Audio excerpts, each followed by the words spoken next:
Jamhuuriyadda Shacabka Bangladesh waa waddan ku yaal koonfurta Aasiya. Waddanka markiisii hore waxaa la dhihi jiray Pakistan wixii ka horreeyay 1971. Waddanku waxa uu xuduud la leeyahay waddanka Hindiya oo ka xigta galbeedka, waqooyiga iyo bariga. Waddanka Burma waxa uu ka xigaa bariga, koonfurtana waxaa ka xiga Badweynta Hindiya. Bangladesh waxay xorriyadda ka qaadatay dalka Pakistan sanadka markuu ahaa 1971. Kadib dagaal dheer kadib oo ay wadeen kooxda goolwadayaasha ah ee Bangladesh waa waddan dhaqaale ahaan aad u liita. Waxaa jira dadyow ka soo jeeda waddanka oo ku firdhamay adduunka. Dalka Jamhuuriyadda Bangladesh waxa uu ka mid yahay dalalka ku yaal qaaradda Aasiya, waxaana xuduud la wadaagaa dalalkay ka mid yihiin dalka Hindiya, Burma iyo Nepal. Dhinaca koonfureedna waxa xuduud kala wadaagaa Badweynta Hindiya, waana mid ka mid ah waddamada la yidhaahdo Koonfur Bari Aasiya. Caasimadda dalka Bangladesh waxaa la yidhaahdaa Dhaka. Dhulka uu ku fadhiyo dalka Bangladesh waa 55,000 oo meel laba jibaaran, una dhigmata 144,000 oo kiiloomitir laba jibaaran. Bangladesh waxa uu ku dhow yahay badka gobolka Wisconsin ee dalka Mareykanka. Dadka reer Bangladesh waxay tiradoodu kor u dhaaftaa 163 milyan oo ruux, waana tirakoobkii la qaaday sanadii 2017.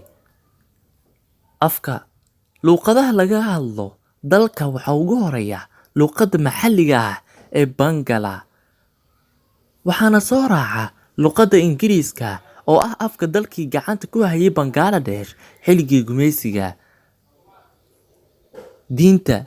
Diimaha laga aaminsan yahay gudaha dalka Bangladesh waxaa ugu badan dadka haysta diinta Islaamka oo gaadhaya 83%, halka diinta Hinduuga ay dadku haystaan ay gaadhayaan 16%.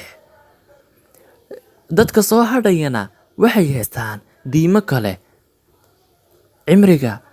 Rajada nolosha ee dadka ku dhaqan dalka Bangladesh ayaa waxay celcelis ahaan gaadhaan 6 sano oo ragga iyo dumarba ah. Dowladda dalka Bangladesh waa dowlad baarlamaani ah. Lacagta laga isticmaalo dalka waxaa la yiraahdaa taka. Warshadaha dalka Jamhuuriyadda Bangladesh waxa uu hodan ku yahay warshadaha, waxaana ka mid ah waxyaabaha ay soo saaraan warshada ku yaal Bangladesh dharka, waraaqaha, sonkorta, cudbiga, sibidhka, leydhka iyo qaybo ka mid ah tiknoolajiyadda. Beeraha waxaa si ballaadhan loogu beeraa midho badan oo uu ugu horeeyo geedka caanka ah ee qaaradda Aasiya ee bariiska.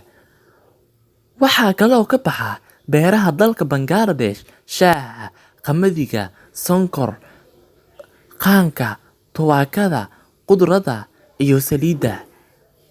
Xoolaha waxaa laga dhaqdaa dalka Bangladesh xoolo kala duwan, waxaana jira goobo lagu xanaaneeyo digaaga. Dhulka la isticmaalo ee dalka Bangladesh waa 73% ka mid ah cabirka guud ee dalka.